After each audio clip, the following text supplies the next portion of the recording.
வணக்கம் மக்களே. இந்த வீடியோவில் நம்ம பார்க்க போகிறது வெட்டிங் வீடியோஸை எப்படி எடிட்டிங் பண்ணுறது அப்படிங்கிறத பார்க்க போகிறோம்.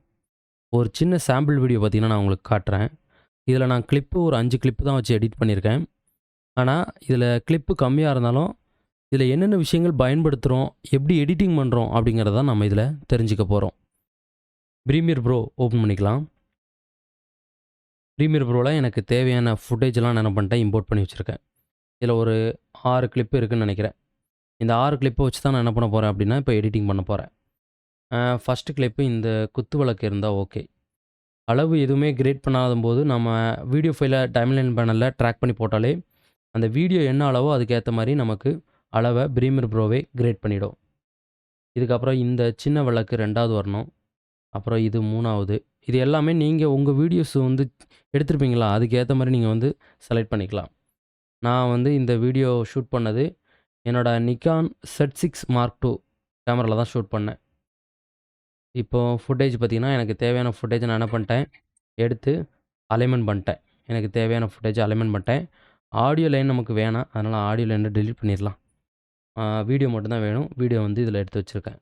இதோட ஃபுல் லென்த்து டைமிங் எடுத்துக்கிட்டிங்கன்னா 38 செகண்டு 39 மில்லி செகண்ட் இருக்குது. ஆனால் பார்த்திங்கன்னா, இது ஃபுல் செகண்டு நம்ம வைக்க போகிறதில்ல. இந்த சீன் வந்து அப்படியே குயிக்காக மாறுற மாதிரி நம்ம வந்து இதை எடிட்டிங் பண்ணணும். நம்ம ஃபஸ்ட்டு கட் அண்ட் ட்ரிம் ஒர்க்கை முடிச்சிடலாம். அதுக்கப்புறமா நெக்ஸ்ட்டு ட்ரான்சாக்ஷன், கலர் கரெக்ஷன் அடுத்தடுத்து நம்ம வந்து ஒரு ஒரு ஸ்டெப்பாக பார்க்கலாம். ஃபஸ்ட்டு கட் பண்ண போகிறோம். இதில் எனக்கு இந்த சீன் வந்து குத்து விளக்குலேருந்து இந்த கேமரா இந்த பக்கம் மூவ் ஆகுது பார்த்தீங்களா, இதில் இருந்து தான் சீன் வேணும். அதனால் கியூவை கிளிக் பண்ணி லெஃப்ட் சைடு கட் பண்ணிக்கிறேன். ஸோ இது வரைக்கும் எனக்கு ஓகே. ஸோ அதே போல் இந்த சின்ன விளக்குலையும் எனக்கு பார்த்திங்கன்னா, இந்த இடத்துல இருந்து இந்த சீன் இருந்தால் போதும். இதை நான் ட்ரிம் பண்ணிக்கிறேன். ஸோ அடுத்த கிளிப்பு இதுலேயுமே பார்த்திங்கன்னா, கொஞ்சம் நான் என்ன பண்ணுறேன், ட்ரிம் பண்ணிக்கிறேன். இதை ட்ரிம் பண்ணணும் அப்படின்னு அவசியமே இல்லை. உங்கள் எடிட்டிங்க்கு இது வந்து எவ்வளோ வேணுங்கிறத நீங்கள் சூஸ் பண்ணிக்கலாம். நான் பார்த்தீங்கன்னா, இந்த சீன் வந்து குயிக்காக மாறினா பார்க்குறதுக்கு நல்லாயிருக்கும். அதனால் ட்ரிம் பண்ணிக்கிறேன் நான். இப்போது இந்த சீனில் ஜூம் அவுட் ஆகுது பார்த்தீங்களா, அந்த அவுட் ஆகக்கூடிய அந்த ஸ்டார்ட்டிங் இந்த இடத்துல இருந்து நம்ம எடுத்துக்கலாம். அவுட் ஆகி கொஞ்சம் டைம் ஓடுது, அதில் கடைசியாக கொஞ்சம் ட்ரிம் பண்ணிக்கலாம்.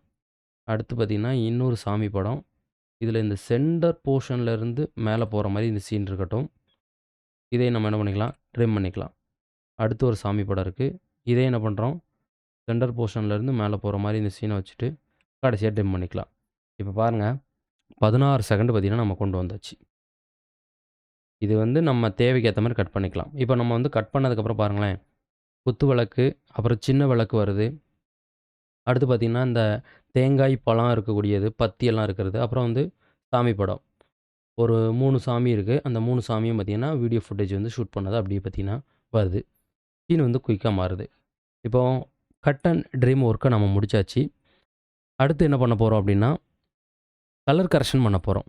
கலர் கரெக்ஷன் பண்ணுறதுக்கு என்ன பண்ணிக்கலாம், விண்டோ போயிட்டு ஒர்க் ஸ்பேஸில் கலர் அப்படிங்கிற ஆப்ஷனை கிளிக் பண்ணிக்கலாம். கலர் அப்படிங்கிற ஆப்ஷனை நம்ம கிளிக் பண்ணிட்டோம்னா, நம்ம கலர் கரெக்ஷன் பண்ணுறதுக்கு ஏற்ற மாதிரி இந்த பேனல் மெனு எல்லாம் அட்ஜஸ்ட்மெண்ட் ஆகிடும். இப்போ ஃபஸ்ட்டு ஃபுட்டேஜை கிளிக் பண்ணிவிட்டு எக்ஸ்போசர் என்ன பண்ணுறேன், லைட்டாக கம்மி பண்ணிக்கிறேன். கான்ட்ராஸ்ட் கொஞ்சம் ஏற்றுறேன். ஹைலைட் பார்த்திங்கன்னா கொஞ்சம் ஏற்றுறேன். ஷேடோ ஏற்றிக்கிறேன். பிளாக்கை கொஞ்சம் கம்மி பண்ணிக்கிறேன். இது எல்லாம் உங்கள் ஃபுட்டேஜுக்கு எப்படி வேணுமோ அதுக்கேற்ற மாதிரி நீங்கள் என்ன பண்ணிக்கலாம், அட்ஜஸ்ட்மெண்ட் பண்ணிக்கலாம். ஸோ அதுக்கப்புறமா இந்த சேச்சுரேஷன் கொஞ்சம் இன்க்ரீஸ் பண்ணிக்கலாம். இது இன்க்ரீஸ் பண்ணும்போது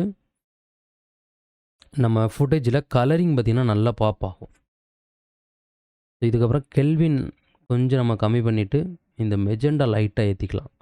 இந்த மெஜெண்டா லைட்டாக பார்த்திங்கன்னா ஏற்றிக்கிறேன். ஸோ இதுக்கப்புறம் இந்த குத்து விளக்கு வந்து மஞ்சள் கலர் வெங்கலம் பார்த்திங்கன்னா இருக்கும் பார்த்திங்களா, அந்த கலரு. அதனால் கர்வ்ஸ் வந்துட்டு ஹியூ வித் சேச்சுரேஷனில் இந்த பாயிண்ட் எடுத்துகிட்டு போயிட்டு இந்த குத்து விளக்கில் வச்சோம்னா இங்கே எல்லோ கலருக்கு பாயிண்ட் காட்டும். நம்ம என்ன பண்ணிக்கலாம், இதை லைட்டாக பூஸ்ட் பண்ணிக்கலாம். ரொம்ப அதிகமாக பண்ணோம்னா லைட்டாக பூஸ்ட் பண்ணோம்னா இந்த குத்து விளக்கோட அந்த கலர் வந்து பர்ஃபெக்டாக நமக்கு கிடைக்கும். இப்போ பாருங்கள், இதை நம்ம கிளிக் பண்ணும்போது பாருங்கள், நார்மல் ஃபுட்டேஜ், இது எடிட்டிங் ஃபுட்டேஜ். இதுக்கப்புறம் அவுட்டில் ஒரு சின்ன டார்க்கு இருந்தால் நல்லாயிருக்கும். அதனால் இந்த விக்னெட் அப்படிங்கிற ஆப்ஷனை கிளிக் பண்ணிவிட்டு ஃபெதர் ஃபஸ்ட்டு 0 கொண்டு வாங்க. அதுக்கப்புறம் இந்த அமௌண்ட்டை நீங்கள் அட்ஜஸ்ட் பண்ணுங்கள்.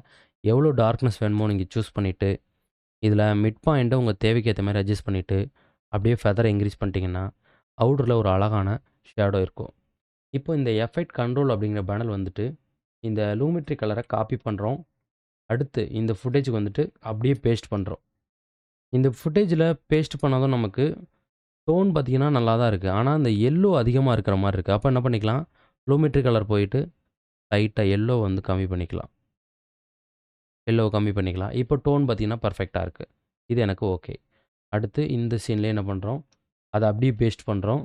இதுலேயே எல்லோ அதிகமாக இருக்குது. எல்லோ வந்து என்ன பண்ணிக்கலாம், கம்மி பண்ணிக்கலாம். டன். இந்த சீன் பார்த்தீங்கன்னா பர்ஃபெக்ட்டாக இருக்குது. அடுத்து சாமி படத்துலேயும் அதே சேம் கிளிப்பை நம்ம என்ன பண்ணிக்கலாம், பேஸ்ட் பண்ணிக்கலாம். இதில் எக்ஸ்போஷர் கொஞ்சம் இன்க்ரீஸ் பண்ணணும். இது எல்லாமே நீங்கள் உங்கள் ஃபுட்டேஜை பொறுத்து என்ன பண்ணணும் அப்படின்னா, இதை அட்ஜஸ்ட்மெண்ட் பண்ணணும்.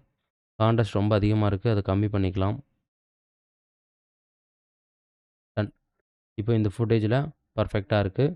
இப்போ நம்ம வந்து கடைசி அட்ஜஸ்ட் பண்ணது இந்த சாமி படத்துக்கு அட்ஜஸ்ட் பண்ணது வந்து பெஸ்ட்டாக இருக்குது அப்படிங்கிறதுனால என்ன பண்ணிக்கலாம், சாமி படத்தை கிளிக் பண்ணிவிட்டு எஃபெக்ட் கண்ட்ரோலில் போய் அதை காப்பி பண்ணிக்கலாம்.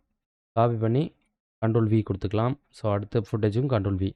இந்த சாமி படத்தில் கொஞ்சம் பிரைட்னஸ் வேணும், கொஞ்சம் எக்ஸ்போஷர் மட்டும் இன்க்ரீஸ் பண்ணிவிட்டு ஹைலைட்டை குறைச்சிட்டு ஷேடோ கூட கொஞ்சம் இன்க்ரீஸ் பண்ணிக்கலாம். எல்லோ கூட இன்னும் குறைச்சிக்கலாம் கொஞ்சம். ஓகே. இப்போ பெர்ஃபெக்ட்டாக பார்த்தீங்கன்னா எல்லாத்துக்கும் இந்த கலர் கரெக்ஷன் அப்படிங்கிறத நம்ம பண்ணிட்டோம். இப்போ நான் ஒரு 6 கிளிப்பை வச்சு உங்களுக்கு சாம்பிள் சொல்கிறேன். நீங்கள் ஒரு வெட்டிங் எடிட் பண்ணுறீங்கன்னா கிட்டத்தட்ட ஒரு 500 கிளிப்பு இல்லை ஒரு 300, சின்ன ஃபங்க்ஷன்னா ஒரு 300 கிளிப் இருக்கும்.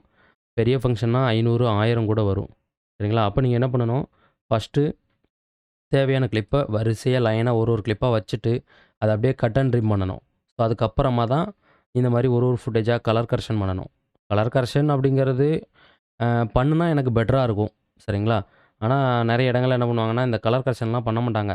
எல்லா ஃபுட்டேஜையும் வரிசையாக வச்சுட்டு கட் அண்ட் ட்ரிம் பண்ணுவாங்க. அப்புறம் கீழே வந்து எஃபெக்ட்டை போட்டு பாட்டை வச்சு முடிச்சுடுவாங்க. நான் எப்போதுமே என்ன பண்ணுவேன்னா, கலர் கரெக்ஷன் எல்லாம் ப்ராப்பராக பண்ணி தான் என்னுடைய ஒர்க்கை வந்து பண்ணுவேன். இப்போ நம்ம 2வது ஒர்க்கு கலர் கரெக்ஷன் இதில் பண்ணியாச்சு. இந்த கிளிப்பில் கொஞ்சம் பார்த்தீங்கன்னா, எல்லோ கொஞ்சம் அதிகமாக இருக்க மாதிரி இருக்குது. அதனால் எல்லோ கூட இன்னும் கொஞ்சம் கம்மி பண்ணிக்கலாம். இதில் மெஜெண்டா லைட்டாக வேணா ஏற்றிக்கலாம். ஸோ இதுக்கப்புறம் திரும்ப ஒர்க் ஸ்பேஸ், அதாவது விண்டோவில் போயிட்டு ஒர்க் ஸ்பேஸில் காமிங்கிறது என்னோடய ஒர்க் ஸ்பேஸு, நான் அதுக்கு மாறிக்கிறேன். இப்போ எனக்கு தேவைக்கு ஏற்ற மாதிரி பேனர்லாம் மாறிடும்.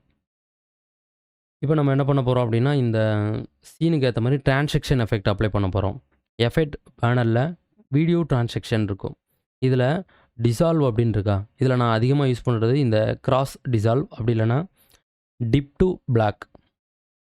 இந்த டிப் டு பிளாக் என்ன பண்ணும் அப்படின்னா, இந்த மாதிரி சீனை வந்து லைட்டாக மறைச்சிட்டு அதுக்கப்புறம் ஸ்டார்ட் பண்ணி கொடுக்கும். இது பார்த்திங்கன்னா பார்க்குறதுக்கு ரொம்பவே நல்லாயிருக்கும். அதனால் பார்த்திங்கன்னா அதிகமாக நான் இது தான் பயன்படுத்துவேன். வேறு நிறைய விஷயங்கள் இதில் இருக்குது. இப்போ உதாரணத்துக்கு 3D கியூப் எடுத்துக்கலாம். அதுக்கு கீழே பார்த்திங்கன்னா ஜூம் எஃபெக்ட் இந்த மாதிரி நிறையா இருக்குது.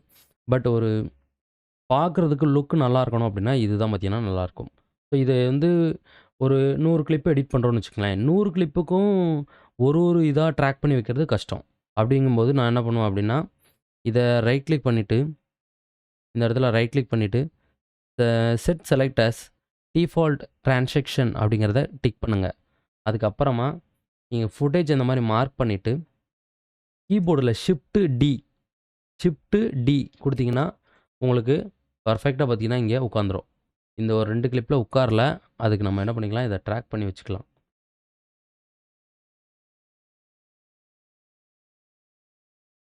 அடுத்து இங்கே சில கிளிப்பில் உட்காரும், சில கிளிப்பில் உட்காராது. அப்படி உட்காரலன்னு நீங்கள் காப்பி பண்ணி வச்சுக்கிடுங்க. இப்போ நம்ம ப்ளே பண்ணோன்னு வச்சுங்களேன், ஃபுட்டேஜை பாருங்களேன். ப்ளே பண்ணும்போதே உங்களுக்கு வந்து அந்த ஒரு ஸ்மூத்னஸ் நல்லா இருக்குங்களா? அது மட்டும் இல்லாமல் கலரிங் நம்ம பூஸ்ட் பண்ணியிருக்கோம். அந்த கிளிப்பு பார்க்குறதுக்கே நமக்கு பர்ஃபெக்டாக இருக்கும். பாருங்கள், இவ்வளோதான். கிளிப்பு பார்த்தீங்கன்னா பார்க்குறதுக்கே பர்ஃபெக்டாக இருக்குது. இந்த மாதிரி பார்த்தீங்கன்னா நம்ம வந்து பொறுமையாக எடிட் பண்ணோம் அப்படின்னா வெட்டிங் கிளிப்ஸை ரொம்பவே பர்ஃபெக்டாக நம்மளால் எடிட்டிங் பண்ண முடியும். சரி, எல்லா சீனுமே இந்த மாதிரி தான் எடிட்டிங் பண்ணணுமா அப்படின்னு கேட்டிங்கன்னா அப்படிலாம் இல்லை. ஸ்டார்டிங்கில் இப்போ நீங்கள் வந்து ஃபங்க்ஷன் ஷூட் பண்ணியிருக்கீங்கன்னா டெக்கரேஷன், பேனரு, மண்டபமாக இருந்தால் மண்டபத்தை கவர் பண்ணியிருப்பீங்க. அப்புறம் பார்த்திங்கன்னா ஸ்டேஜி, கப்புள் நேம், இந்த மாதிரி விஷயங்கள்லாம் ஷூட் பண்ணியிருப்பீங்கள்ல, அதெல்லாம் நம்ம என்ன பண்ணிக்கலாம், இந்த மாதிரி பொறுமையாக ஒரு சின்ன சின்ன சீனாக டக் டக்குன்னு மாறுற மாதிரி நம்ம என்ன பண்ணிக்கணும் அப்படின்னா, இந்த மாதிரி வச்சுட்டோன்னா வீடியோ ஸ்டார்ட்டிங்கில பார்க்கறதுக்கு நல்லாயிருக்கும். ஸோ அதுக்கப்புறம் குரூப்பு மற்ற விஷயங்கள்லாம் நம்ம என்ன பண்ணிக்கலாம், லைட்டாக கட் அண்ட் ட்ரிம் மட்டும் பண்ணிவிட்டு அதெல்லாம் அப்படியே நம்ம வச்சுட்டு இந்த டிரான்சாக்ஷன் மட்டும் கேப்பில் வந்து அட்ஜஸ்ட்மெண்ட் பண்ணி வச்சு விட்டா போதும். வெட்டிங் வீடியோ வந்து பர்ஃபெக்டாக நமக்கு மாறிடும். சரிங்களா? இது நான் எடிட்டிங் பண்ணுறது இந்த மாதிரி ஸ்டார்ட்டிங்கில் நம்ம எடிட்டிங் பண்ணுறதுக்கு இந்த மாதிரி இந்த சீன்ஸ் எல்லாம் எடிட்டிங் பண்ணுறோன்னு வச்சுக்கோங்களேன், பார்க்குறதுக்கு ரொம்பவே நல்லாயிருக்கும். ஸோ அது மட்டும் இல்லாமல் நீங்கள் வந்து கேண்டிட் வீடியோலாம் ஷூட் பண்ணியிருக்கீங்கன்னா, அதை கூட இதில் மிக்ஸ் பண்ணி எடிட் பண்ணுறதுக்கு ரொம்பவே சூப்பராக இருக்கும். சரிங்களா? இப்போ நம்ம பார்த்தீங்கன்னா, இந்த சீன்ஸை பார்த்தீங்கன்னா 38 செகண்ட் இருந்த அந்த கிளிப்பு, மொத்தம் டோட்டல் கிளிப்பு. ஆனால் நம்ம என்ன பண்ணியிருக்கோம், நம்ம தேவைக்கு ஏற்ற மாதிரி கட் பண்ணிவிட்டு கிளிப்பை வந்து ட்ரிம் பண்ணிவிட்டு ஒர்க் பண்ணியிருக்கோம். சரிங்களா? இன்னும் நிறைய வீடியோக்கள் பார்த்தீங்கன்னா வரும். வெட்டிங் எடிட்டிங், அதுக்கப்புறம் பார்த்தீங்கன்னா நம்ம இந்த திருவிழாக்களில் விளம்பரங்கள்லாம் கிரியேட் பண்ணுவாங்க பார்த்தீங்களா? திருவிழாவுக்கு வந்து ஆடி மாத திருவிழா, பங்குனி உத்திர திருவிழா, அந்த மாதிரி திருவிழா விளம்பரங்கள் அதெல்லாம் பார்த்தீங்கன்னா நிறைய விஷயங்கள் இருக்குது. அடுத்தடுத்து வர வீடியோக்களில் நம்ம இந்த ப்ரீமியர் ப்ரோவில் அதெல்லாம் எப்படி எடிட்டிங் பண்ணுறது அப்படிங்கிறதையும் நம்ம பார்க்கலாம். சரிங்களா? Okay friends.